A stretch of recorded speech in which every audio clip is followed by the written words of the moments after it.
Karunanidhi news செய்திகளுக்காக செய்தி வாசிப்பவர் வித்யா. கர்நாடக அரசு மேகதாது அணை கட்டினால் அமைச்சர் பதவியை துறக்க தயார் என சுற்றுலாத்துறை அமைச்சர் ராஜேஷ்குமார் திருவள்ளூரில் செய்தியாளர்களிடம் பேசுகையில் தெரிவித்தார். தமிழக சுற்றுலாத்துறை அமைச்சர் ராஜேஷ்குமார் நிகழ்ச்சி ஒன்றில் பங்கேற்க திருவள்ளூருக்கு வருகை தந்தார்.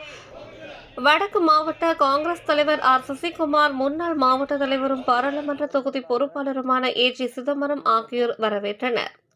அதனைத் தொடர்ந்து உழவர் சந்தை அருகே உள்ள காங்கிரஸ் கட்சி அலுவலகத்தில் முத்துரங்கம், பக்தவச்சலம், மரகதம், சந்திரசேகர் உள்ளிட்டவர்களின் திருவுருவ படத்திற்கு மலர் தூவி மரியாதை செலுத்தினார்.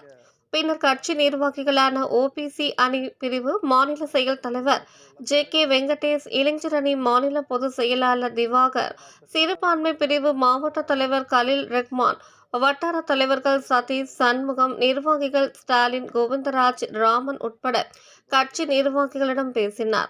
அதனைத் தொடர்ந்து செய்தியாளர்களை சந்தித்த அவர், அமைச்சராக பொறுப்பேற்ற பின் முதன்முறையாக வருவதாக தெரிவித்த அவர், சுற்றுலா தலங்களை மேம்படுத்த நடவடிக்கை எடுக்கப்படும் எனவும், குறிப்பாக பழவேற்காடு, பூண்டி ஆகிய பகுதிகளில் ஆய்வு செய்து நடவடிக்கைகள் எடுக்கப்படும் என தெரிவித்தார்.